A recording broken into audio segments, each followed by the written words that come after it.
देखिए एक्सरसाइज 4.1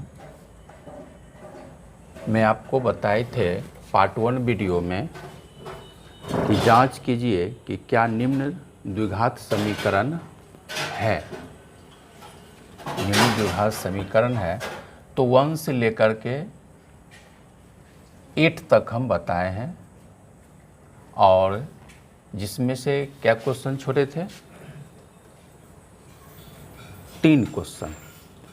तो 3 क्वेश्चन में देखिए एक 5 नंबर क्वेश्चन बोला गया बताने के लिए, तो 5 नंबर क्वेश्चन हम बता देते हैं। बोलिए। 2x माइनस इसका आवाज़ ज़्यादा ना जाएगा।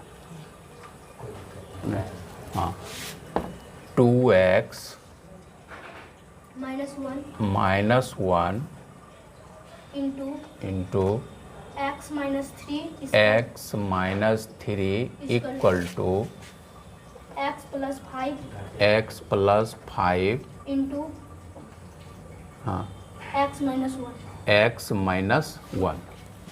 अब देखिए क्वेश्चन है आपका 2x minus 1 into x minus 3 equal to x plus 5 into x minus 1। तो कहता है कि जांच कीजिए कि यह आपका क्वाड्रेटिक इक्वेशन है। तो देखने से पता चलता है क्या कि यह क्वाड्रेटिक इक्वेशन नहीं है। क्वाड्रेटिक इक्वेशन इसलिए नहीं क्या कि क्वाड्रेटिक इक्वेशन का जो बताए थे कि स्टैंडर्ड फॉर्म होता है वो होता है ax square plus bx plus c equal to 0 where a equal to not 0। तो कोई भी क्वाड्रेटिक इक्वेशन जो होता है वो इसी फॉर्म में रहता है।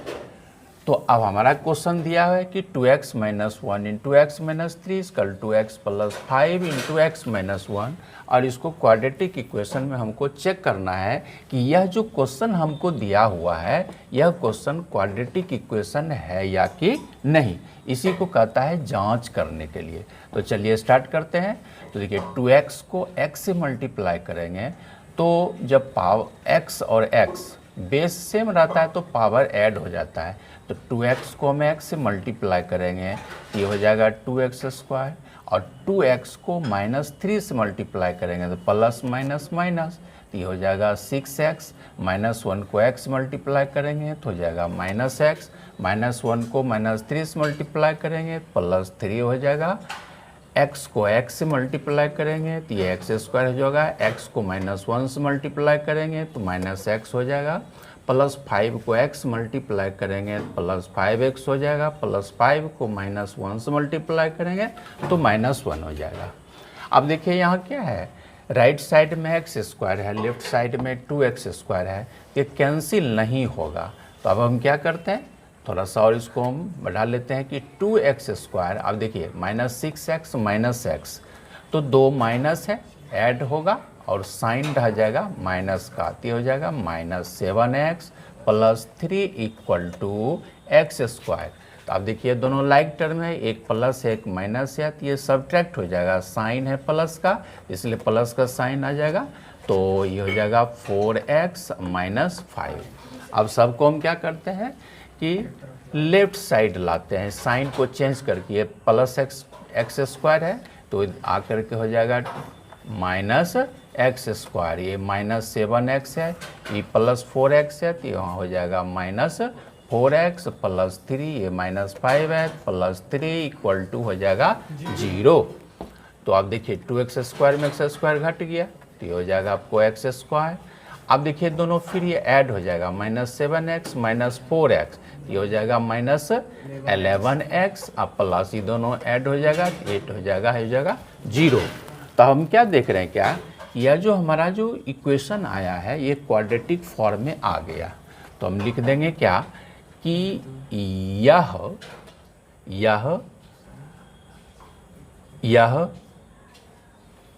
ax square plus bx plus c equal to 0 के रूप में है, जहाँ a इक्वल टू, देखिए x का कोफिशिएंट 1 है तो जहाँ a equal to 1, b equal to क्या होगा -11, c इक्वल टू क्या हो जाएगा 8। अतः अतः यह एक द्विघात समीकरण है। बस यही आपको चेक करना था क्या कि यह द्विघात समीकरण है कि नहीं। देखिए नीचे लिखे हैं कि आगे बढ़ते हैं। चलिए अब देखिए आपका एक क्वेश्चन पूरा हो गया, तो अब आपका क्वेश्चन नंबर 2 से आता है वर्ड प्रॉब्लम। और वर्ड प्रॉब्लम में क्या है कि इसमें आपको सॉल्व नहीं करना है, सिर्फ हमको क्वाड्रेटिक इक्वेशन के फॉर्म में हमको ला देना है कि इस फॉर्म में हमको लाना है। जो वर्ड प्रॉब्लम हमारा दिया हुआ है हम इसको इस फॉर्म में ला देंगे, इसमें सॉल्व नहीं करना है। इसे बुक में लिखा हुआ क्या कि जैसे फर्स्ट मतलब है कि क्वेश्चन क्या है, टू कर एक आयताकार भूखंड का क्षेत्रफल 500 हाँ कहता है कि एक आयताकार भूखंड का क्षेत्रफल 528 मीटर स्क्वायर है। क्षेत्र की लंबाई मीटर हाँ, मीटर में चौड़ाई के दुगुनी से एक अधिक है। हमें भूखंड की लंबाई और चौड़ाई ज्ञात करनी है। तो अब देखिए एक आयताकार भूखंड है, तो एक हम आयताकार भूखंड बना लेते हैं। ये आयताकार भूखंड है। अब क्या देख रहे हैं, ये इसका लेंथ हो गया और ये इसका ब्रेड्थ हो गया, तो इसको हम बोलते हैं लेंथ। लेंथ मीन्स होता है लंबाई, और ये हो जाएगा ब्रेड्थ। ब्रेड्थ मीन्स क्या होता है, चौड़ाई हो गया।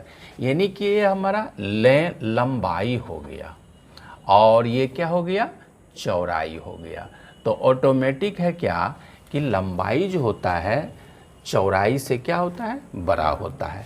अब कहता है कि ये आयताकार भूखंड है और इसका जो एरिया हमको दिया हुआ है, क्षेत्रफल दिया है 528 मीटर स्क्वायर दिया हुआ है, यही ना कि इसका जो एरिया दिया हुआ है 528 मीटर स्क्वायर दिया हुआ है आयताकार भूखंड का। तो 528 मीटर स्क्वायर इसका दिया हुआ है और कहता है क्या कि चौड़ाई जो है लंबाई जो है चौड़ाई के दुगुने से, है ना, लंबाई जो है चौड़ाई के दुगुने से, लंबाई चौड़ाई जो है दुगुने से एक अधिक है। तो देखिए कहता है कि लंबाई स्वाभाविक है कि चौड़ाई देखिए आपका छोटा है, लंबाई आपका बड़ा है, तो कहता है कि लंबाई है चौड़ाई के दुगुने से। यानी इसको हम जब 2 से गुना करते हैं और 2 से गुना करने में एक और हम जोड़ेंगे तब वो किसके बराबर हो जाएगा, लंबाई के बराबर होगा। यानी क्या कि लंबाई आपका बड़ा है, चौड़ाई छोटा है। ठीक है, तो अब हम मान लेते हैं कि माना कि भूखंड की चौड़ाई बराबर x मीटर। भूखंड की चौड़ाई को हम क्या मान लिए, x मीटर।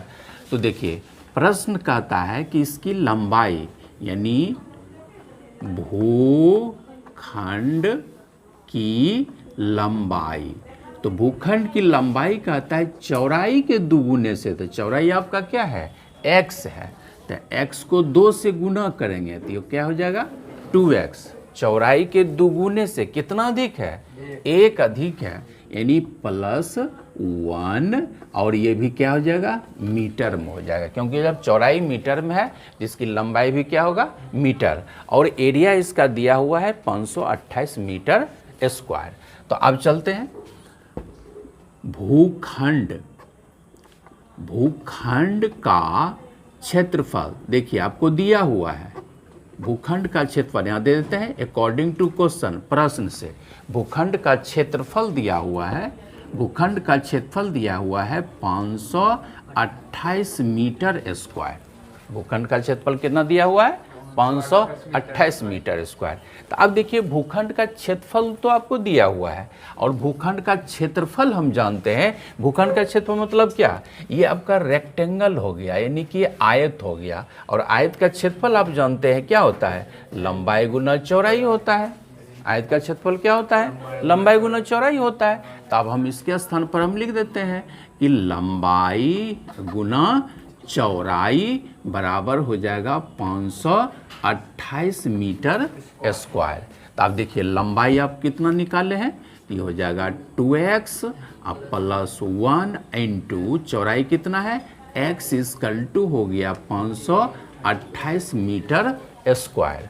ठीक है, चलिए अब देखिए x को 2x से मल्टीप्लाई करेंगे तो ये हो जाएगा 2x स्क्वायर हो जाएगा, और x को प्लस 1 से मल्टीप्लाई करेंगे तो प्लस x हो जाएगा, और इक्वल टू हो जाएगा 528 मीटर स्क्वायर हो जाएगा। ठीक है, और मीटर स्क्वायर नहीं भी लिख सकते हैं, लिख भी सकते हैं, कोई दिक्कत नहीं है। अब इसको हम इधर लाते हैं तो ये लेफ्ट साइड आ जाएगा, तो हो जाएगा 2x square plus x minus 528 equal to 0।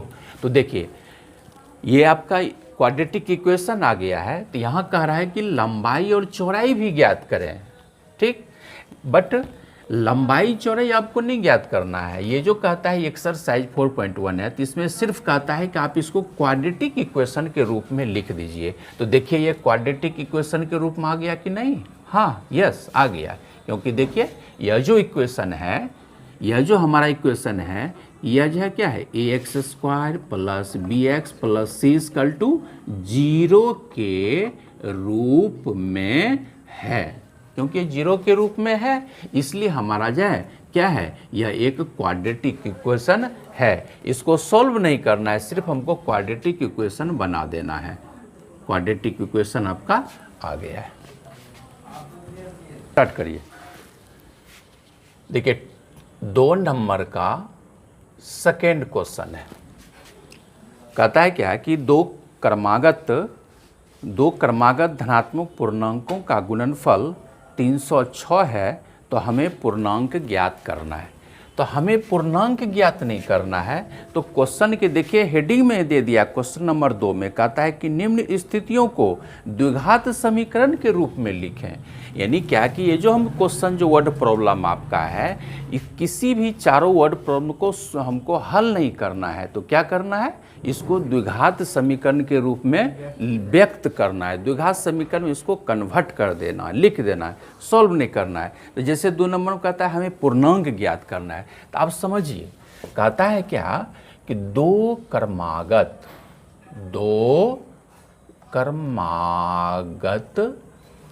धनात्मक पूर्णांक। बहुत अच्छा क्वेश्चन है। देखिए 2 क्रमागत में, यानी क्या कि 2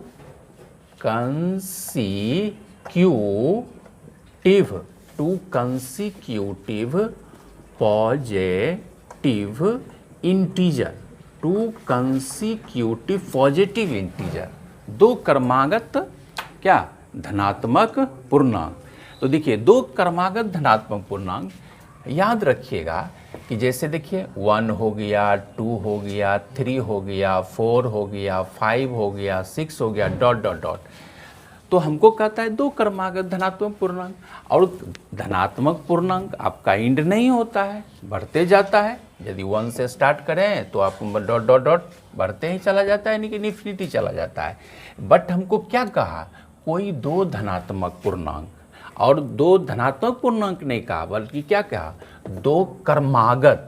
क्रमागत का मतलब होता है लगातार, उसमें एक रूल रहना चाहिए, लगातार। क्रमागत मीन्स क्या हो गया? लगातार।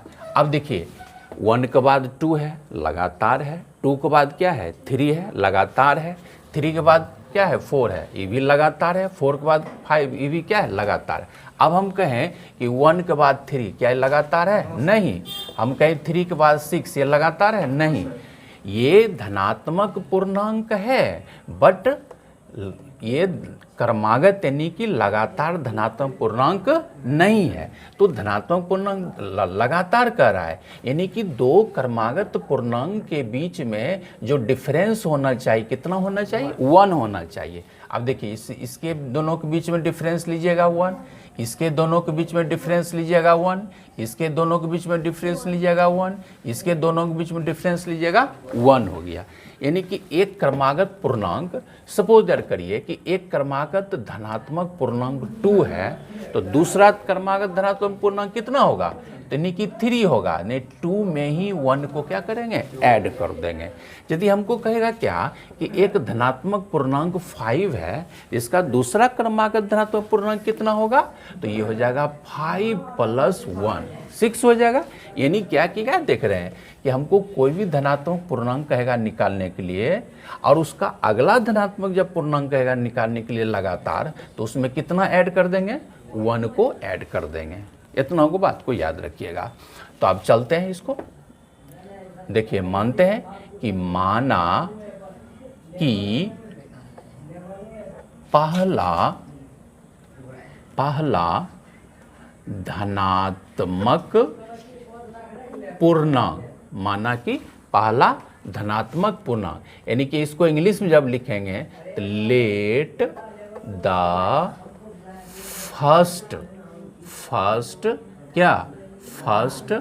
Positive integer, let the first positive integer be x, बराबर कितना हो गया, x हो गया। ठीक है, तो अब दूसरा, पहला हो गया तो दूसरा क्रमागत धनात्मक पूर्णांक, तो ये हो जाएगा आपका, देखिए कितना हो जाएगा, x + 1 हो जाएगा, एक ऐड हो जाएगा। और इसको हम यदि इंग्लिश में लिखना चाहते हैं तो द सेकेंड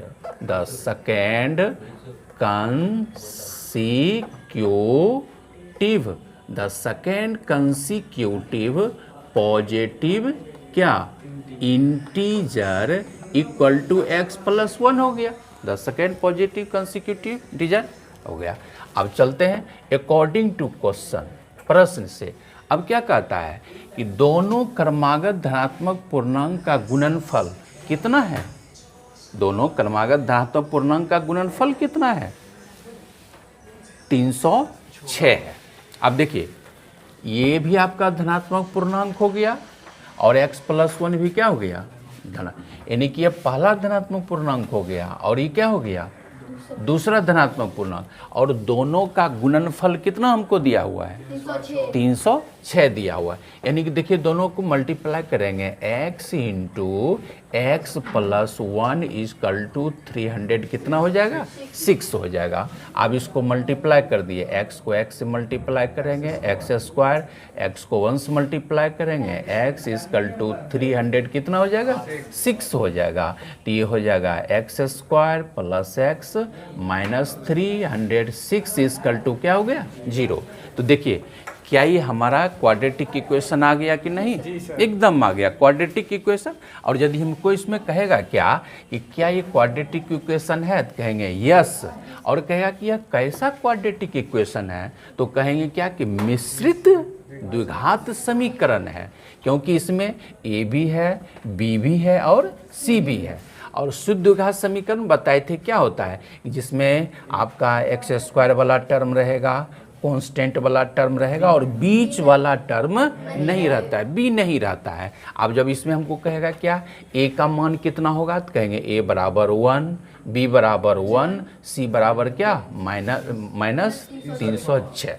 ये आपका, तो ये हो फाइनली हो गया आपका क्वाड्रेटिक इक्वेशन। और कहता है कि यह हमको सिर्फ जो हमारा वर्ड प्रॉब्लम दिया हुआ है, कहता है उसको क्या करने के लिए कि द्विघात समीकरण के रूप में व्यक्त करें। तो देखिए आपका द्विघात समीकरण के रूप में व्यक्त हो गया कि नहीं, हो गया। ठीक है, तो 2 नंबर में वर्ड प्रॉब्लम आपका था 1 और 2, और 1 और 2 में हमने 2 क्वेश्चन को बताए थे, शेष 2 क्वेश्चन आप पर छोड़ दिए थे। और यदि ये 2 क्वेश्चन आप बनाएंगे, यदि नहीं बनेगा तो आप मतलब फिर कमेंट करेंगे कि जो क्या कहते हैं क्या कि नंबर दिया हुआ है, व्हाट्सएप नंबर भी दिया हुआ है, और कमेंट करेंगे।